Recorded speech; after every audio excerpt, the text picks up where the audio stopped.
First advent Sunday में आपका हम स्वागत करते हैं। तो जो पहला रविवार है उसको होप की मोमबत्ती, होप कैंडल, आशा की मोमबत्ती के द्वारा प्रारंभ किया जाता है। और इस मोमबत्ती के समय लोग उन भविष्यवाणियों को स्मरण करते हैं। यीशु मसीह के संबंध में हम 3 भविष्यवाणियों पर आज थोड़ी सी देर विचार करेंगे। सबसे पहली भविष्यवाणी जो यीशु मसीह के विषय में की गई और वो पाई जाती है उत्पत्ति उसके 3 अध्याय के 15वें पद में। और यहाँ पर परमेश्वर ही मनुष्य को एक आशा दिलाता है और वो कहता है, और मैं तेरे और इस स्त्री के बीच में और तेरे वंश और इसके वंश के बीच में बैर उत्पन्न करूंगा। वो तेरे सिर को कुचल डालेगा और तू उसकी एड़ी को डसेगा। और परमेश्वर शैतान से, उस सर्प से ये बात कह रहे हैं और मनुष्य को बता रहे हैं, आदम हवा को, कि एक समय आएगा जबकि इस दुष्ट की, इस सर्प के सिर को कुचला जाएगा।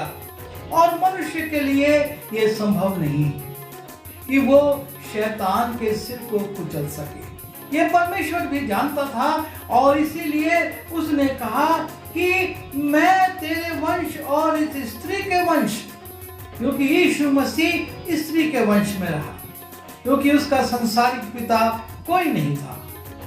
और वो कहता है तेरे वंश और इसके वंश के बीच में बैर उत्पन्न करूंगा। किसके? मैं तेरे और इस स्त्री के बीच में, और वो तेरी एड़ी को डसेगा, तू उसकी एड़ी को डसेगा और वो तेरे सिर को कुचलेगा। और प्रभु यीशु मसीह ने जन्म लेने के बाद शैतान के सिर को क्रूस पर कुचला, उसके सिर को दबा दिया और मृत्यु का जो अधिकार मनुष्यों पर था वो टूट गया। और यीशु मसीह ने पुनरुत्थान के दिन मृत्यु के बंधन से भी मनुष्य को आजाद कर दिया और मनुष्य के ऊपर से शैतान के द्वारा लाई गई मृत्यु टूट गई और अनंत जीवन का मार्ग खुल गया। ये पहली भविष्यवाणी थी जो कि आशा को उत्पन्न करी थी कि मनुष्य के लिए एक आशा परमेश्वर ने छोड़ दी है। उसने रख दी है कि मैं अपने पुत्र को भेजूंगा। उसने उस समय ये नहीं कहा, लेकिन उसने अपने पुत्र के माध्यम से इस आशा को पूरा किया। और इसलिए जो प्रथम रविवार है वो आशा का रविवार है। उस दिन लोग उस आशा को स्मरण करते हैं जो परमेश्वर ने दी, और उसके बाद अपने नबियों के द्वारा उसने उस आशा को भेजा।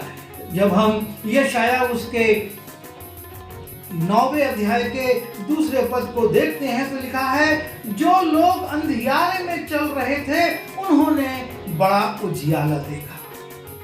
एक अंधकार में बैठे हुए व्यक्ति के लिए उजाले की आशा। और लिखा है, जो लोग घोर अंधकार से भरे हुए मृत्यु के देश में रहते थे उन पर ज्योति चमकी। यीशु ने कहा, मैं जगत की ज्योति हूँ। और वो ज्योति अंधकार में बैठे हुए मनुष्यों के ऊपर चमकी। और उसके विषय में लिखा है, क्योंकि हमारे लिए एक बालक उत्पन्न हुआ, हमें एक पुत्र दिया गया है। परमेश्वर ने एक पुत्र, जो उसका अपना पुत्र था, निज पुत्र था, उसको दे दिया। और लिखा है, प्रभुता उसके कांधे पर होगी और उसका नाम अद्भुत, युक्ति करने वाला, पराक्रमी परमेश्वर, अनंत काल का पिता और शांति का राजकुमार रखा जाएगा। उसकी प्रभुता सर्वदा बढ़ती रहेगी और उसकी शांति का अंत ना होगा। इसलिए वो उसको दाऊद की राजगद्दी पर इस समय से लेकर सर्वदा के लिए न्याय और धर्म के द्वारा स्थिर किए और संभाले रहेगा। ये यीशु मसीह के जन्म की और उसके नाम की और उसके काम की आशा जो परमेश्वर ने अपने भविष्यवक्ताओं के द्वारा दी। जब हम इसी यशाया उसके 11वें अध्याय के पहले पद में जाते हैं तब फिर से लिखा है, तब यिशै के ठूंठ में से एक डाली फूट निकलेगी और उसकी जड़ से एक शाखा निकलकर फलवंत होगी। और यहोवा का आत्मा, बुद्धि और समझ की आत्मा, युक्ति और पराक्रम की आत्मा, ज्ञान और यहोवा के भय की आत्मा उस पर ठहरी रहेगी और उसको यहोवा का भय सुगंध सा भाएगा। वो मुंह देखा न्याय ना करेगा और ना अपने कानों के सुनने के अनुसार निर्णय करेगा। और ये जो आशा परमेश्वर ने मनुष्य को दी कि मनुष्य उसके द्वारा अपने जीवन में इस बात के लिए हताश निराश ना हो कि अब उसको क्या करना है, वो तो अंधकार में पड़ा हुआ है। लेकिन परमेश्वर ने कहा नहीं, एक उजाला होगा। और हम देखते हैं यीशु मसीह के जन्म के समय एक सितारे ने ज्योतिषियों को संकेत किया, उनको संदेश दिया। और लिखा हुआ है कि वो ज्योतिषी उस तारे को देखकर बहुत आनंदित हुए। लिखा है, जब हम मत्ती उसके 10वें दूसरे अध्याय के 10वें पद में जाते हैं, उस तारे को देखकर वे अति आनंदित हुए और उस घर में पहुंचकर उस बालक को उसकी माता मरियम के साथ देखा और मुंह के बल गिरकर उसे प्रणाम किया और अपना अपना थैला खोलकर उसको सोना, लोबान और गंधरस की भेंट चढ़ाई। और इस प्रकार से वो जो आशा थी, वो आशा प्रभु यीशु मसीह के जन्म के साथ पूरी हो गई। और परमेश्वर ने इन ज्योतिषियों को अपने एक तारे के माध्यम से अपने पुत्र के पास पहुंचा दिया। और उस तारे को देखकर ये ज्योतिषी आनंदित हुए, वो बहुत ज्यादा आनंदित हुए और उन्होंने उसको अपनी बहुमूल्य वस्तुएं भेंट की।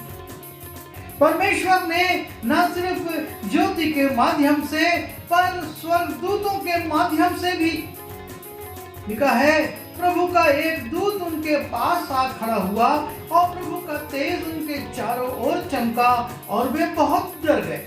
तब स्वर्गदूत ने उससे कहा, मत डरो, क्योंकि देखो मैं तुम्हें बड़े आनंद का सुसमाचार सुनाता हूँ, जो सब लोगों के लिए होगा कि आज दाऊद के नगर में तुम्हारे लिए एक उद्धारकर्ता जन्मा है और यही मसीह प्रभु है। जो आशा परमेश्वर ने अदन की वाटिका में दी थी, वो आशा प्रभु यीशु मसीह में पूर्ण हो गई। और तब यीशु मसीह के जन्म की जिसकी प्रतीक्षा वर्षों से, सैकड़ों सालों से लोग कर रहे थे, वो उसको स्वीकार नहीं कर पाए। जब हम यूहन्ना रचित सुसमाचार में जाते हैं और उसके पहले अध्याय में हम पढ़ते हैं कि लिखा है, वो अपनों के पास आया, वो अपने घर आया और उसके अपनों ने उसे ग्रहण नहीं किया। परमेश्वर ने एक आशा दी थी, उसकी भविष्यवाणी करवाई, उसके चिन्ह बताए, उसके नाम बताए, किस वंश से वो आएगा, सारी बातें परमेश्वर ने पहले से बता दी। लेकिन लिखा है, वो अपने घर आया और उसके अपनों ने उसे ग्रहण नहीं किया। ये मनुष्य की दशा है कि वो प्रभु यीशु मसीह को ग्रहण नहीं कर पाया, और यही कारण है कि उसका इनकार किया और उसको अस्वीकार कर दिया। यहाँ तक कि यूहन्ना बपतिस्मा देने वाला भी यीशु मसीह के पास जब वो जेल में था तो अपने चेलों को भेजकर पूछता है, क्या जो आने वाला था वो तू ही है या हम किसी और की प्रतीक्षा करें? और इस प्रकार से हम देखते हैं जो भविष्यवाणियां की गई उनके ऊपर मनुष्य ने भरोसा नहीं किया। और तब हम देखते हैं यीशु मसीह ने अपने कार्यों को पूरा किया, और अपने कार्यों को पूरा करने के बाद, मृत्यु को प्राप्त करने के बाद और उसके बाद जी उठने के बाद 40 दिन तक वो अपने चेलों को दिखता रहा, उनको समझाता रहा। और उसके बाद जब हम प्रेरितों का काम उसके पहले अध्याय के 90 पद में जाते हैं, ये लिखा है, यह कहकर वो उनके देखते देखते ऊपर उठा लिया गया और बादल ने उसे उनकी आंखों से छिपा लिया। प्रभु यीशु मसीह जो आशा दी गई थी उसके अनुरूप वो आया, उसने अपने काम को पूरा किया और फिर वो बादलों पर उठा लिया गया और संसार के लोगों की आंखों से ओझल हो गया। और तब लिखा है, और उसके जाते समय जब वे आकाश की ओर ताक रहे थे, यीशु मसीह के चेले आकाश की ओर देख रहे थे, तो देखो 2 पुरुष श्वेत वस्त्र पहने हुए उनके पास आ खड़े हुए और कहने लगे, हे गलीली पुरुषों, तुम क्यों खड़े स्वर्ग की ओर देख रहे हो? वो पूछते हैं, तुम क्यों देख रहे हो? और तब फिर से एक आशा की बात की जाती है। लिखा है, यही यीशु जो तुम्हारे पास से स्वर्ग पर उठा लिया गया है, जिस रीति से तुमने उसे स्वर्ग को जाते देखा है, उसी रीति से वो फिर आएगा। यीशु मसीह के पुनर्आगमन की आशा यहाँ पर दे दी गई। यीशु मसीह ने स्वयं उद्घोषणा की थी और कहा था, तुम्हारा मन व्याकुल ना हो, मेरे पिता के घर में रहने के बहुत से स्थान हैं और मैं तुम्हारे लिए जगह तैयार करने जाता हूं, ताकि आऊं और तुमको वहां ले जाऊं। और ये यीशु मसीह के दूसरे आगमन की भविष्यवाणी है, उसकी उद्घोषणा है। और यहाँ पर स्वर्गदूत भी चेलों से कहते हैं, वो फिर से आएगा, जिस रीति से तुमने उसे जाते देखा है, वो फिर से इसी रीति से आएगा।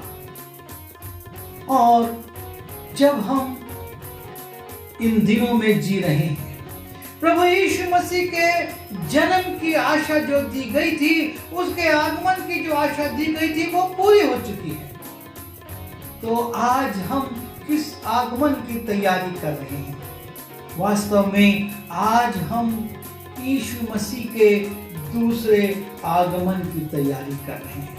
हम इस ख्रीष्ट जन्म पर्व को मनाते हुए इस बात की तैयारी कर रहे हैं कि प्रभु यीशु मसीह हमको लेने आने वाला है। और जब हम पहला थिस्सलुनीय उसके 4 अध्याय के 16वें पद में जाते हैं, लिखा है, क्योंकि प्रभु आप ही स्वर्ग से उतरेगा। जो बात स्वर्गदूतों ने कही, उसी बात को पौलुस थिस्सलुनीय की मंडली से लिख रहा है, क्योंकि प्रभु आप ही स्वर्ग से उतरेगा।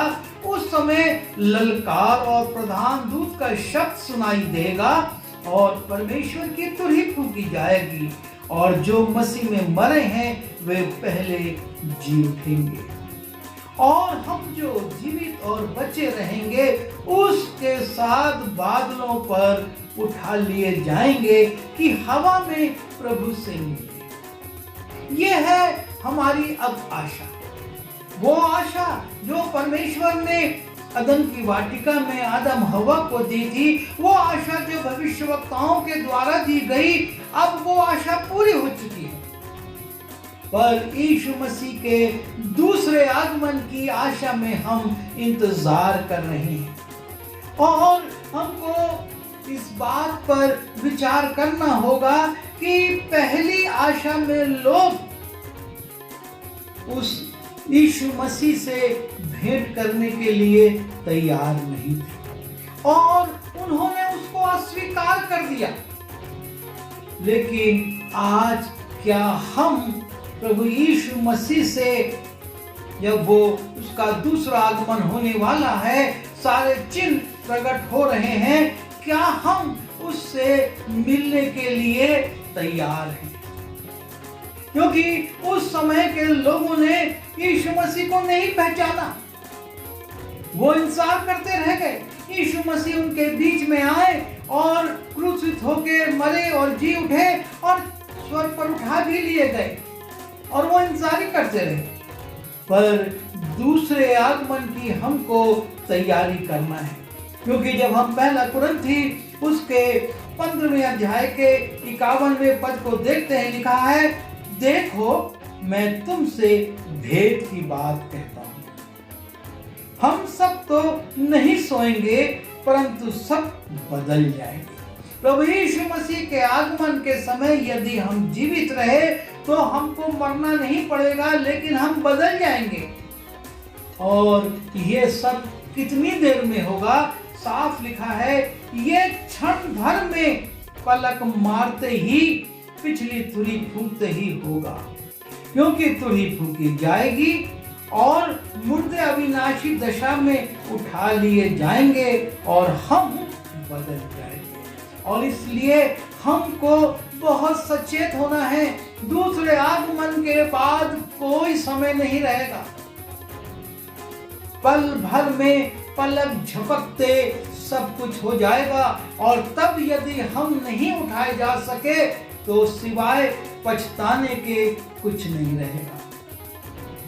यह अनुग्रह का काल है। प्रभु यीशु मसीह आया, वो आशा पूरी हुई, लेकिन संसार ने उसको नहीं पहचाना। पर अब समय है कि हम उसे पहचाने, उसे स्वीकारें और उसके मिलने के लिए, उससे बादलों पर भेंट करने के लिए तैयारी करें। और यदि हम इसमें चूक गए तो हमारे लिए कोई आशा नहीं है। और इसलिए जब हम ख्रीष्ट जन्म पर्व की तैयारी में और उसके आगमन के इन रविवारों में प्रवेश कर चुके हैं, हम अपने जीवन का मूल्यांकन करें। हम भौतिक तैयारियों पर ना जाएं, पहले अपनी आत्मिक तैयारी को देखें। हम आत्मिक रूप से, यदि आज तुरही फूंकी जाए, यदि आज यीशु मसीह आ जाए, तो क्या हम उससे मिलने के लिए तैयार हैं? यदि हैं तो उत्तम है, और यदि नहीं तो अभी अवसर है कि हम अवसर को बहुमूल्य समझें और प्रभु यीशु मसीह के दूसरे आगमन के लिए अपने आप को तैयार करें। आइए हम प्रार्थना करें। प्यारे पिता परमेश्वर, हम धन्यवाद देते हैं कि आपने अपने पुत्र को भेजकर जो वायदा आपने अदन की वाटिका में किया था और जो अपने भविष्यवक्ताओं के द्वारा आपने इस पृथ्वी के लोगों को बार बार स्मरण कराया था, उसको आपने प्रभु यीशु मसीह के जन्म के द्वारा पूरा कर दिया। और हम उसके जन्म के पर्व को मनाने की तैयारी के आगमन के पहले रविवार में पहुंच चुके हैं। प्रभु जी, हमारी तैयारी सिर्फ संसारिक और भौतिक ना हो, लेकिन हम आत्मिक रूप से तैयार रहें, क्योंकि पहला आगमन तो हो चुका है, लेकिन जब दूसरा आगमन होगा हमारी स्थिति क्या होगी? क्या हम उसके साथ बादलों पर उठाए जाएंगे? क्या हम परिवर्तित हो जाएंगे? क्या हम मृतकों में से जी उठेंगे कि स्वर्ग पर जाएं, या हमारी स्थिति कुछ और होगी? हम सबों को आप तैयारी का मन दीजिए और हमको हर सांसारिक बातों से अलग करके आत्मिक बातों में बढ़ने में सहायता कीजिए। बिनती यीशु मसीह के नाम से मांगता हूँ, आमीन।